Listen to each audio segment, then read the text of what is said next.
Abdoul, bonjour. Bonjour. Alors, tu es venu... Bonjour. Bonjour. Voilà. Bonjour Gérard. Bienvenue dans Ciné Comptoir. Enchanté, super. Merci de m'avoir invité. Alors c'est le samedi, nous.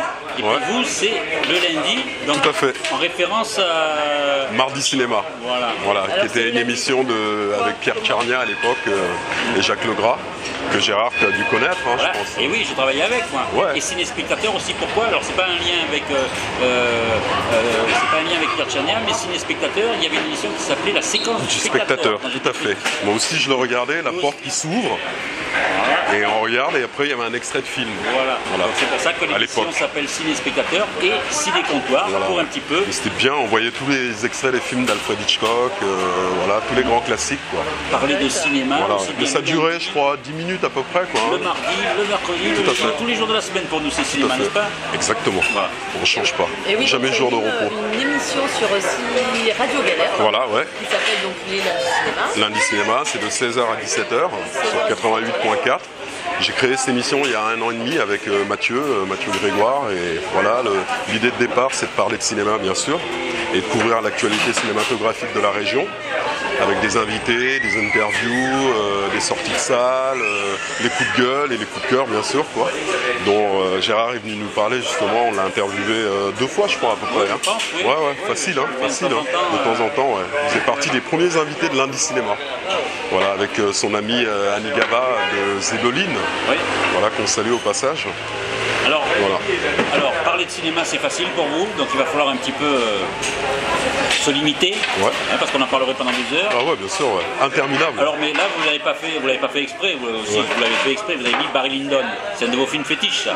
Ouais, de Stanley Kubrick, ouais. Moi j'aime beaucoup. Ouais. C'est le seul film avec Ryan O'Neal que je puisse voir parce que j'aime beaucoup, puis même le côté, la façon dont il a tourné le film, pardon. C'est que vous savez que ça a été tourné à la bougie, Barry Lyndon, une partie du film, quoi. Ouais, c'est génial. Quoi. Oui, parce que de Avec, toute façon à l'époque il n'y avait pas l'électricité. exactement. Et Kubrick, voilà. Pour moi, c'est le must. Moi, je parle de l'époque dans laquelle le film Ah se oui, déroule, d'accord, hein. pardon, ouais, Voilà. tout à fait, ouais, bien Il y sûr, avait quand ouais. même de l'électricité, mais bon, c'est vrai qu'il avait Bien voulu se sûr, ouais. remettre dans le contexte de l'époque. Tout à fait, ouais. Mais ça, c'est assez. Ouais, tout à fait, exactement.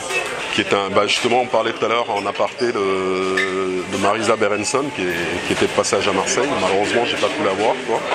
Et que vous avez rencontré Gérard. Eh oui. Ouais, la chance, quelle Je chance, suis désolé. quelle chance. C'était. Il faudrait faire un partenariat entre Lundi Cinéma et Cinéma. Ouais, carrément, carrément. Ouais, carrément.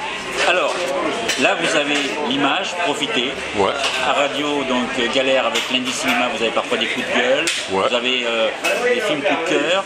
Quels sont vos derniers coups de cœur ou coups de gueule du moment? Bah, j'en ai vu pas mal, hein, parce qu'on a couvert quand même le festival de Cannes, là, dernièrement. J'ai vu la quinzaine de Cannes. Sinon, j'ai vu un film qui était à Cannes, qui était super d'ailleurs. C'était Guillaume et les garçons à table, de Gallienne, là. Qui a eu 10 minutes de standing ovation, quoi. C'est énorme. Et on vient Il va car- d'apprendre que ce film vient d'avoir le prix Michel Dornano à Deauville. D'accord. Dans le cadre du festival de cinéma américain, puisque chaque année il y a un film français qui énorme. est récompensé. Donc, Et je suis sûr qu'il va remporter plein de prix à la rentrée, quoi. Le film sort, je crois, en novembre, un truc comme ça, quoi. Une belle surprise, hein. Sinon, bien sûr, bon, dans le festival, on a vu aussi un film japonais, Tel Père, Tel Fils, qui a eu le Grand Prix, ouais, qui a loupé la Palme d'Or de peu avec le film de Keshish, là, La vie d'Adèle. Et sinon, après Cannes, on est retourné à Lundi Cinéma, le montage, les interviews avec Aurélie Filippetti, Guillaume Gallienne, etc. Et après, on a couvert le FID là récemment, Oui, alors le le Festival FID, international du documentaire de Marseille. Voilà, avec Jean-Pierre Rem comme invité. Pendant une semaine, c'était assez alors, est-ce que sympa. vous avez découvert des films documentaires là? Profitez pour parler un peu de cinéma Oui, autrement. oui, j'ai vu 2 films, notamment un film algérien, qui est sympa, de Nariman Marie. C'est un film qui s'appelle Les haricots rouges, qui se passe à Alger, avec le périple des jeunes garçons d'Alger et tout. Elle filme les jeunes à la plage et tout, les mecs qui sont un peu dans la galère. Et ensuite, j'ai vu un autre film de Pasolini, parce qu'il rendait hommage justement à Pier Paolo Pasolini, quoi. J'ai vu Akatone, non, j'en ai vu un autre aussi, c'était Les Mille et Une Nuits, le classique de Pier Paolo Pasolini, quoi. Parce qu'il lui rendait hommage cette année, quoi. Voilà, c'était l'homme clé du FID.